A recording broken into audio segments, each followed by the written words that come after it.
오늘도 성경 봉독하고 기도하고 하나님의 말씀 생각하도록 하겠습니다. 하나님의 말씀은 마가복음 14장 1절로 9절 말씀입니다. 봉독하겠습니다. 이틀이 지나면 유월절과 무교절이라 대제사장들과 서기관들이 예수를 흉계로 잡아 죽일 방도를 구하며 이르되 밀란이 날까 하노니 명절에는 하지 말자 하더라. 예수께서 베다니 나병 환자 시몬의 집에서 식사하실 때 한 여자가 매우 값진 향유 곧 순전한 나드 한 옥합을 가지고 와서 그 옥합을 깨뜨려 예수의 머리에 부으니 어떤 사람들이 화를 내어 서로 말하되 어찌하여 이 향유를 허비하는가? 이 향유를 300데나리온 이상에 팔아 가난한 자들에게 줄 수 있었겠도다 하며 그 여자를 책망하는지라. 예수께서 이르시되 가만두라. 너희가 어찌하여 그를 괴롭게 하느냐? 그가 내게 좋은 일을 하였느니라. 가난한 자들은 항상 너희와 함께 있으니 아무 때에라도 원하는 대로 도울 수 있거니와 나는 너희와 항상 함께 있지 아니하리라. 그는 힘을 다하여 내 몸에 향유를 부어 내 장례를 미리 준비하였느니라. 내가 진실로 너희에게 이르노니 온 천하에 어디서든지 복음이 전파되는 곳에는 이 여자가 행한 일도 말하여 그를 기억하리라 하시니라. 아멘. 기도하겠습니다. 사랑과 은혜가 풍성하신 하나님 아버지 감사합니다. 이 시간도 하나님의 말씀을 생각하는 소중한 시간입니다. 열린 마음으로 말씀을 받고 30배, 60배, 100배로 결실하는 아름다운 삶을 살 수 있도록 은혜를 베풀어 주시옵소서. 예수님 이름으로 기도드리옵나이다. 아멘. 여러분 다시 만나서 반갑습니다. 주님의 이름으로 여러분들을 진심으로 사랑합니다. 또 한 주간 지나오면서 감사할 일들을 먼저 생각해 볼 수 있기를 바라겠습니다. 우리가 예배 드릴 수 있다는 거, 또 숨쉬며 먹고 마시고 살아갈 수 있다는 거, 일상생활 자체가 하나님의 큰 은혜가 아니고서는 불가능한 일인 줄 압니다. 늘 감사하는 우리들이 되어야 될 줄 압니다. 우리가 마가복음을 공부하고 있는데 복음서를 공부한다라는 것은 예수님을 공부하는 겁니다. 예수님을 공부한다라는 것은 그저 지식적으로 머리로만 예수님을 배우는 게 아니라 예수님의 생애를 배우는 게 아니라 마음으로 정말 예수님을 따르고자 하는 간절한 마음을 가지고 예수님을 깊이 알려고 노력하는 우리들이 되어야 되고 또 그런 자세를 가지고 공부해야 될 줄 압니다. 오늘 본문을 보면 6월절 이틀 전 이야기부터 시작이 됩니다. 대제사장들과 그리고 서기관들이 모였습니다. 마태복음 보면 백성의 장로들까지 모였습니다. 이들이 모여가지고 예수를 어떻게 죽일까라는 것들을 의논합니다. 이미 죽인다라는 건 기정사실이 되어 있었고요. 이제 그 시기하고 어떻게 죽일 것인가라는 것을 모의하기 위해서 모였습니다. 그리고 명절에는 말자 이렇게 얘기를 합니다. 왜냐하면 밀란이 날까봐 두렵다라는 거죠. 명절에 자칫 잘못해가지고 사람들, 군중들, 원래 군중들이라는 게 잘 이렇게 휩쓸리기가 쉽잖아요. 누가 한 사람 선동하고는 확 휩쓸려 버리면 밀란이 나게 되고 그로 인해서 큰 책망을 받게 되고 당시 로마 식민지였는데 밀란은 대단히 경계하는 것 중에 하나였습니다. 그렇기 때문에 밀란이 날까 두려우니까 명절에는 말자 이렇게 얘기를 합니다. 그리고 예수님께서 베단이라는 곳에 오시게 됐고 그곳에서 나병 환자였다가 나은 시몬이라는 사람 집에서 식사를 하고 있었습니다. 이때 한 여자가 매우 값비싼 향유를 옥합에 담아가지고 와서 예수님 머리에 붓습니다. 그러자 그 주변에 있던 어떤 사람들, 제자들이겠죠. 이 사람들이 어찌하여 허비하는가? 300데나리온이나 되는데 그걸 팔아가지고 가난한 사람 주지 이렇게 책망을 합니다. 그래서 예수님께서 오히려 그 책망하는 사람들을 책망하시고 이 여인을 변호해 주시고 보호해 주시고 크게 칭찬해 주시는 것을 볼 수가 있습니다. 오늘 본문을 통해서 우리 주님께서 우리에게 주시는 교훈이 뭡니까? 먼저 우리가 1절, 2절을 통해 가지고 주시는 교훈들을 먼저 생각해 봅시다. 첫째로 하나님의 계획과 작정, 하나님의 뜻은 반드시 이루어진다라는 겁니다. 사람들은 하나님의 뜻과 운명론 혹은 숙명론과 혼동하기가 쉽습니다. 무슨 일이 잘 안 되면 믿는 사람은 다 하나님 뜻이지 이렇게 얘기하고 안 믿는 사람은 다 팔자야, 제가 타고난 팔자 탓이야 이렇게 말합니다. 얼핏 보면 하나님 뜻이라고 말하는 거나 팔자 탓, 운명 탓이라고 말하는 거나 다 똑같은 것 같습니다. 그러나 하나님의 뜻과 그 운명이지 팔자지 라고 말하는 것은 차이가 있는데 어떤 차이가 있습니까? 하나님의 뜻은 뚜렷한 목적이 있다라는 겁니다. 하나님의 뜻에는 의도가 있고 목적이 있습니다. 그러나 운명론이나 숙명론은 그저 흘러가는 대로 그게 팔자라고 생각하게 되는 거죠. 목적이 없다라는 거예요. 하나님의 뚜렷한 목적, 인간을 만드신 뚜렷한 목적 뭐예요? 하나님을 영화롭게 하는 거, 영원토록 그를 즐거워하는 거 아니겠어요? 사람의 제일 되는 목적이 무엇입니까? 하나님을 영화롭게 하고 영원토록 그를 즐거워하는 것입니다. 라는 게 웨스트민스터 신앙고백 요리문답 제1조에 나오는 내용입니다. 여러분, 하나님의 영광을 위해서 또 하나님을 즐거워하며 사는 것, 이게 우리 인생이 살아가는 목적이래요. 오늘 하나님의 목적, 하나님의 뜻, 하나님의 의도가 분명하게 서가는 걸 볼 수가 있습니다. 오늘 1절, 2절을 보면은요, 대제사장들과 서기관들, 그리고 백성의 장로들, 이런 사람들이 모여가지고 예수님을 죽이기로 이미 결정 난 거고요. 그리고 나서 시기를 결정하는 장면이 나옵니다. 여기 보면 6월절이 바로 이틀 후에 6월절인데 명절에는 말자 이렇게 얘기합니다. 왜냐하면 밀란이 날까 두렵다라고 얘기하는 걸 볼 수가 있습니다. 마태복음을 보면 오늘 모였던 장소가 나옵니다. 거기 보면 가야바의 관정이라고 나와 있습니다. 원래 산헤드린 공회라고 있는데 그 공회가 공식적으로 모일 때는 공회당에서 모였습니다.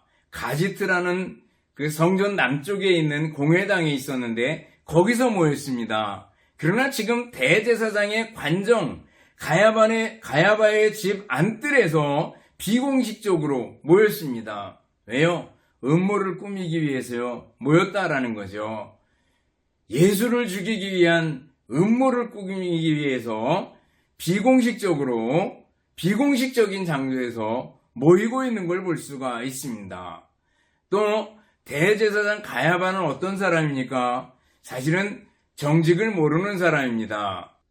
가야바 이전에 안나스라는 대제사장이 있었습니다. 이 사람은 가야바의 장인이고 그리고 가야바는 안나스의 사위가 되겠죠. 18년 동안씩 이렇게 오랜 기간을 대제사장으로 있었습니다. 여기 이 가야바 대제사장은 보면은 굉장히 고집이 세고 얍삭 바르고 그리고 기회주의적인 인물이었습니다. 그리고 자기의 목적을 이루기 위해서는 무자비하고 그리고 거침없이 피를 흘릴 줄도 아는 사람이었습니다. 그러면서 어떤 때는 자기가 열렬한 신앙을 가진 자처럼 보이려고 예수님을 신문할 때 자기 옷을 찢으면서 신성모독이라고 외치는 모습, 쇼맨십이 강한 사람이었던 것을 볼 수가 있습니다. 이들은 예수님을 죽일 음모를 굉장히 오래전부터 해왔고 그리고 예수님을 완전히 죽이기로 하고 지금 시기를 결정하는 가운데 있습니다. 그 시기는 뭐예요? 명절에는 말자라는 거예요. 명절 후에 하자라는 거죠. 그러나 하나님의 뜻은 뭡니까? 하나님의 계획은 아니다. 6월절이다라는 거예요. 6월절에 예수님이 죽어야 된다라는 게 하나님 뜻이었습니다. 이것은 이미 구약을 통해서 6월절에 어린 양이 죽는 것을 통해서 인간에게 구원이 베풀어주는 길은 바로 6월절에 예수님께서 어린 양을 대신해서 죽는 것이다라는 거죠. 하나님께서는 가룟 유다를 통해 가지고 대제사장들이 세웠던 그 계획들이 다 흩어지게 만드는 것을 볼 수가 있습니다. 그래서 결국 예수님께서는 6월절에 죽임을 당하는 것을 볼 수가 있습니다. 누구의 뜻이 서게 됐습니까? 하나님의 뜻이 서게 되는 거죠. 인간의 계획, 인간의 뜻이 완벽한 것 같아도 결국은 하나님의 뜻이 서게 된다라는 것을 볼 수가 있습니다. 그래서 시편 2편을 보면 이렇게 노래합니다. 어찌하여 이방 나라들이 분노하며 민족들이 헛된 일을 꾸미는가? 세상의 군왕들이 나서며 관원들이 서로 꾀하여 여호와와 그의 기름 부음 받은 자를 대적하며 우리가 그의 맨 것을 끊고 그의 결박을 벗어버리자 하는도다. 하늘에 계신 이가 웃으시며 주께서 그들을 비웃으시리로다. 이렇게 노래하고 있는 걸 볼 수 있습니다. 이 말씀을 보면 세상의 권력자들이 아무리 머리를 짜내고 그래가지고 음모를 꾸미고 하나님의 계획에 어긋장을 놓고 그리고 예수님을 잡아 죽일지라도 하늘에 계신 자가 웃으시며 이렇게 말씀하고 있습니다. 하나님이 보시기에 참 하찮은 것들 이렇게 보신다는 겁니다. 인간의 계획, 인간의 뜻은 아무리 완벽한 것 같아도 하나님이 보시면 아무것도 아니다라는 것을 보여주고 있습니다. 그러므로 여러분들 우리는 어떻게 해야 돼요? 하나님 앞에 겸손해야 됩니다. 하나님의 뜻을 추구하고 하나님의 뜻을 받아들여야 합니다. 하나님의 경영과 하나님의 계획과 하나님의 작정, 하나님의 뜻 앞에 우리의 계획을 맡겨야 합니다. 잠언 16장을 보면 하나님의 생각, 하나님의 계획과 이끄심과 그리고 인간의 계획, 인간의 뜻에 관한 얘기가 많이 나옵니다. 1절 보면 마음의 경영은 사람에게 있어도 말의 응답은 여호와께로부터 오느니라 그랬습니다. 바로 우리가 계획해도 그것을 이루시는 분은 하나님이시래요. 3절 보면은요, 너의 행사를 여호와께 맡기라. 그리하면 내 경영하는 것이 이루어지리라. 하나님께 맡기래요. 또 9절을 보면은요, 사람이 마음으로 자기의 길을 계획할지라도 그의 걸음을 인도하시는 이는 여호와시니라. 이렇게 말씀하고 있습니다. 이것은 인간이 아무런 계획도 세우지 말고 아무런 노력도 하지 말아라. 이 얘기가 아닙니다. 우리가 열심히 일하고 계획을 짜고 프로그램을 만들고 그리고 일을 위한 것을 진행을 하고 열심히 매달리고 하지만 근본적으로 이루시고 이끄시는 분은 하나님이시니 범사의 하나님을 인정하고 살아라. 하나님께 맡기고 살아라. 이 말씀입니다. 전폭적으로 하나님께 맡기라는 겁니다. 그래서 잠언 3장 5절 6절 보면 뭐라고 말씀하셔요? 너는 마음을 다하여 여호와를 신뢰하고 마음을 다하래요. 내 명철을 의지하지 말라. 너는 범사의 그를 인정하라. 그리하면 내 길을 지도하시리라 그랬습니다. 하나님을 믿는 믿음 안에서 계획을 하는 거예요. 그리고 믿음을 가지고 그 일을 진행해 나가는 거예요. 하나님께서 인도해 주시고 이루도록 해 주실 것이다라는 거예요. 그런 의미에서 우리는요, 하나님의 뜻을 추구하고 하나님께 맡기는 우리들이 되어야 될 줄 압니다. 하나님의 뜻을 추구한다라는 것은요, 다시 하나님의 말씀으로 돌아가는 겁니다. 하나님의 뜻을 알기 위해서 성경으로 돌아가고 성경 속에서 하나님의 뜻을 추구하고 하나님의 뜻을 발견하고 하나님께 맡기며 여러분들의 일들을 진행해 나갈 수 있기를 바랍니다. 그럴 때 하나님께서 여러분들의 뜻을 기쁘게 보시고 하나님께서 아름답게 이루어 주실 줄을 믿습니다. 내가 생각한 것보다 훨씬 좋은 것으로, 훨씬 나은 것으로 하나님께서 채워 주실 것입니다. 믿습니까? 다음에 여러분들 향유 옷값을 깨뜨린 여인에게 눈길을 한번 돌려볼 수 있기를 바랍니다. 먼저 이 여인이 누구며 무엇을 드렸습니까?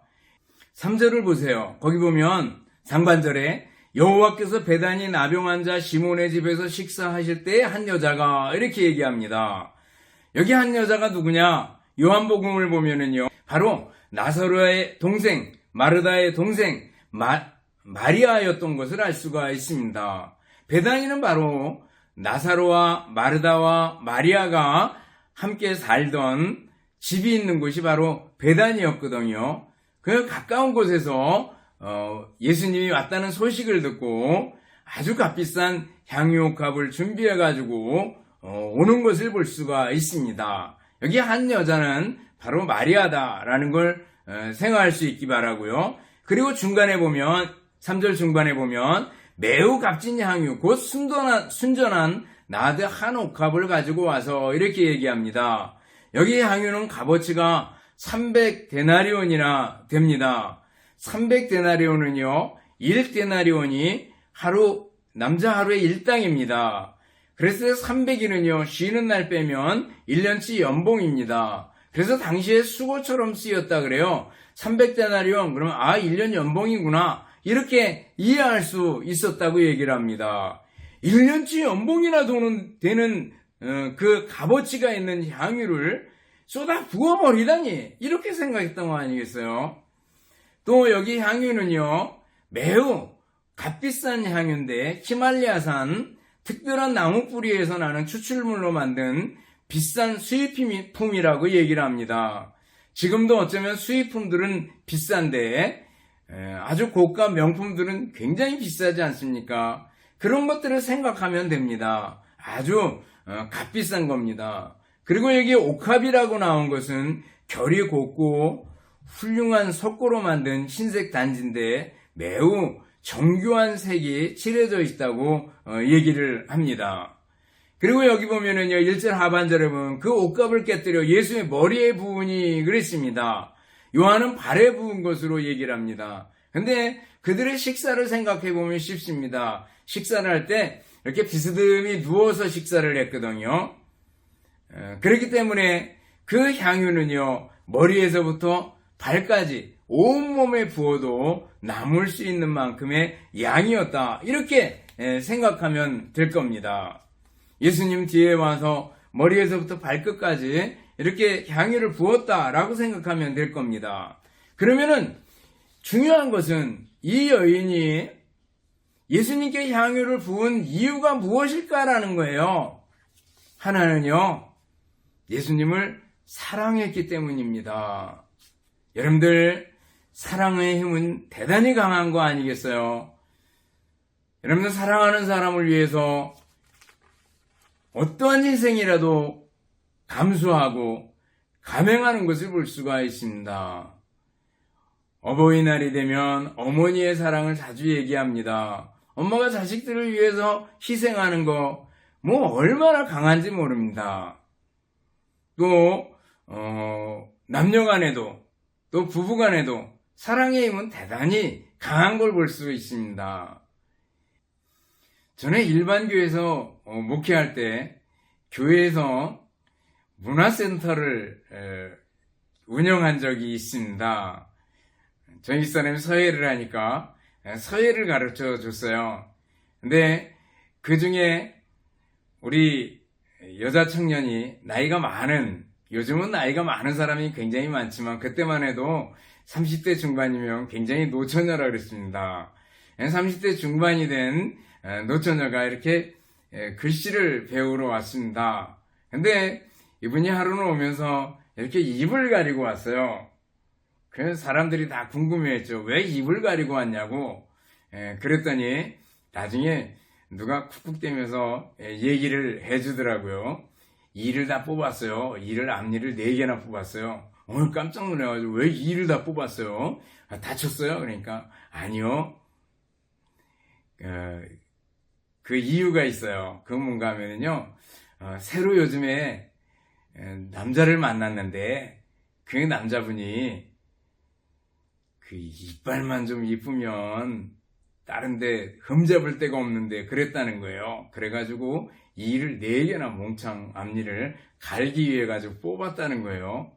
그 얘기를 들으면서 생각한 게 있습니다. 오, 사랑하면 이빨 4개도 뽑는구나 라는 생각을 한 적이 있습니다. 사랑하면은요 못할 일이 없는 거 아니겠어요? 오늘 이 여인은 예수님을 사랑해서 향유 옷값을 붓는 걸 볼 수가 있습니다. 여러분들 요한복음 21장에 보면 예수님께서 베드로에게 묻는 장면이 있잖아요. 요한의 아들 시몬아, 내가 다른 사람들보다 나를 더 사랑하느냐? 이렇게 물으십니다. 그것도 3번이나 물으십니다.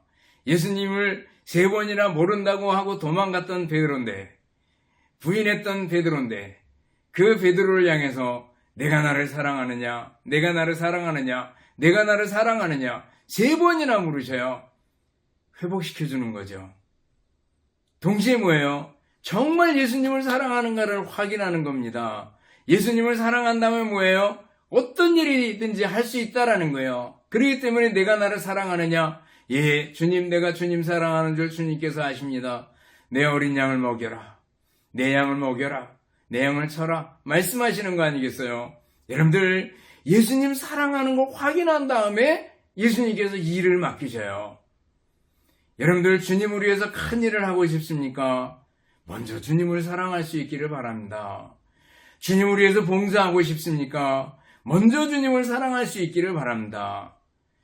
주님을 사랑하면은요, 우리가 어떤 일이라도 능히 감당할 수 있습니다. 큰 일이건 사소한 일이건 주님 사랑하는 마음으로 해나갈 수 있기를 바랍니다. 주님 사랑하는 마음으로 일상생활하고, 주님 사랑하는 마음으로 신앙생활하고, 주님 사랑하는 마음으로 헌신할 수 있기를 바라겠습니다. 나아가 이 여인이 이렇게 향유값을 부은 이유는 무엇일까? 주님을 소중하게 여겼기 때문에 그렇습니다. 여러분들, 예수님을 소중하게 여기는 여러분들 될 수 있기를 바라겠습니다. 주님을 소중하게 여겼을 때 여인은 그 값비싼 나드 향유값을 붓는 것을 아깝지 않다고 생각했습니다. 그러나 예수님 주변에 있던 어떤 사람들, 그 어떤 사람들은 예수님의 제자들이었습니다. 그리고 요한복음 보면 그 주동자는 가룟 유다였습니다. 이 사람들은 어떻게 생각했어요? 허비다 이렇게 생각했던 겁니다. 저 비싼 향유를 다 부어버리다니 허비다. 그걸 팔아서 가난한 사람들에게 줄 수 있었더라면 이렇게 얘기하는 걸 볼 수가 있습니다. 주님께 부어드리는 그 향유를 여인은 하나도 아깝지 않다고 생각했는데 곁에 있던 제자들은 허비다 이렇게 생각했던 걸 볼 수가 있어요. 여러분들 잠깐 생각해 보셔요. 내가 주님께 드리는 예배 시간 허비라고 생각하지 않습니까? 주님께 드리는 찬송의 시간을 허비라고 생각하지 않습니까? 말씀을 듣는 시간을 허비라고 생각하지 않습니까? 성경 읽는 시간을 허비라고 생각하지 않습니까? 기도하는 시간을 허비라고 생각하지 않습니까? 주님을 위해서 봉사하고 교회에서 봉사하는 일들을 허비라고 생각하지 않습니까? 주님께 헌금하는 것을 허비라고 생각하고 있지는 않습니까? 예수님의 가치를 모르기 때문에 그렇습니다. 여러분들 밭에 감추인 보화 비유나 진주장사의 비유를 생각해 볼 수 있기를 바랍니다. 농부가 밭을 갈다가 쨍그렁 하는 소리와 함께 밭에서 항아리를 발견하게 됩니다. 그리고 그 항아리 속에 보화가 있게 됩니다. 그래서 어떻게 해요? 자기의 전 재산을 팔아서 그 밭을 샀다라는 거죠. 또 진주장사가 진주를 찾아 헤매다가 값비싼 진주를 발견하고 자기의 전 재산을 팔아가지고 그 진주를 사게 되는 걸 볼 수 있습니다. 진주의 가치, 보화의 가치를 알았기 때문에 자기의 전 재산을 팔아도 아깝지 않았다라는 거죠. 예수님의 가치를 모르기 때문에, 예수님이 귀한 분이라는 것을 모르기 때문에 허비라고 생각한다라는 거예요. 여러분들 예수님을 소중하게 여길 수 있기를 바랍니다. 바울사도는 예수님을 소중하게 여겼기 때문에 자기가 가졌던 모든 것들을 잃어버린 것으로 여겼고 해로 여겼고 배설물로 여겼던 것을 볼 수가 있습니다. 예수님을 아는 지식이 가장 고상하기 때문이라 말씀하고 있습니다. 여러분들 예수님입니다. 예수님을 소중하게 여기는 여러분들 될 수 있기를 바랍니다. 예수님을 소중하게 여기면 이 세상의 그 어느 것도요 아깝지 않고 또 가치가 그렇게 있어 보이지 않습니다. 예수님을 소중하게 여기고 예수님을 중심에 모시고 살아가는 여러분들 될 수 있기를 바랍니다. 예수님을 소중하게 여긴 사람들이 있어요. 초대교회사를 보면은요, 위험을 무릅쓰고 일하던 사람을 파라볼라이라고 불렀다고 얘기합니다. 고대 사회에는 전염병이 많이 돌았습니다.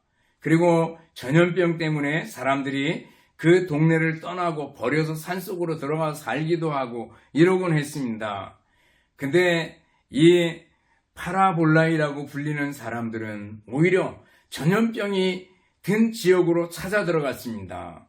그리고 그들을 간호하고 그들이 죽으면 그 시신들을 장사 지내주고 하는 일들을 했습니다. 알렉산드리아 보면은요, 그 도시의 5세기경에 약 600명 정도의 파라볼라이가 있었다고 얘기를 합니다. 그 사람들은요, 목숨을 건 그리스도인이었습니다. 그리스도의 사랑을 가지고 자기들이 거기에 들어가서 일하고 봉사합니다. 물론 그러다가 자기들이 전염병에 걸려서 죽기도 했습니다. 그렇지만 뭐예요? 예수님을 사랑하는 그 마음, 예수님을 소중하게 여기는 그 마음이 있었기 때문에 자기의 생명조차도 아깝지 않게 드렸던 것을 볼 수가 있습니다. 여러분들, 예수님을 소중하게 여기는 사람, 예수님을 사랑하는 사람 될 수 있기를 바랍니다. 오늘 여인은 예수님을 진정으로 사랑했고 예수님을 소중하게 여겼기 때문에 향유값을 예수님께 붓는 것이 전혀 아깝지가 않았습니다. 허비라고 생각하지 않았던 겁니다. 그러면 이제 예수님께서 이 여인에게 하신 칭찬으로 눈길을 돌려볼 수 있기를 바랍니다. 많은 분량을 할애하고 있습니다. 6절부터 9절까지 나옵니다.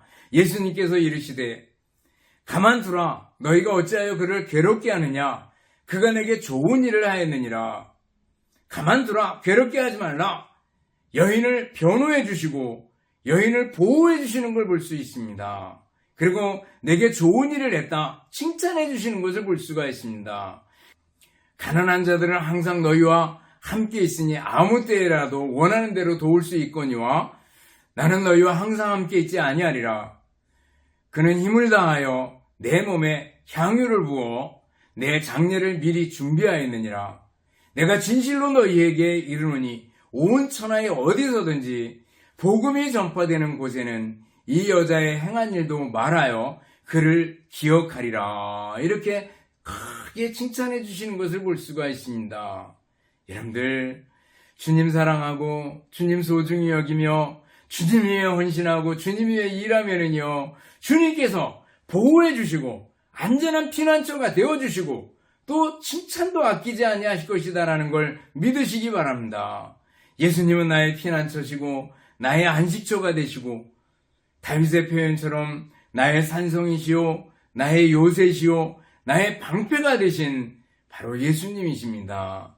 예수님을 소중하게 여기고 예수님 사랑하면 우리 예수님께서 기뻐하시고 우리들을 변호해 주시고 우리를 보호해 주실 것이다라는 걸 여러분들이 믿을 수 있기를 바랍니다. 여러분들, 우리는요, 우리 주님께서 우리를 소중하게 여기고 너는 내 것이라고 도장 찍고 인친 사람입니다. 우리는 하나님의 자녀입니다. 예수님을 믿는 사람입니다. 성도입니다. 그리스도입니다. 얼마나 귀한지 몰라요. 우리 주님께서 믿음 안에 사는 사람, 믿음으로 사는 사람을 귀하게 여기고 변호하고 그리고 보호해 주시고 그리고 칭찬해 주실 겁니다. 여러분들 믿으시기 바랍니다. 오늘 여인처럼 예수님을 사랑하고 예수님을 소중하게 여기서 예수님의 칭찬과 예수님의 변호와 예수님의 보호를 받는 여러분의 삶이 될 수 있기를 주님의 이름으로 축원합니다. 기도하겠습니다. 하나님 아버지 감사합니다.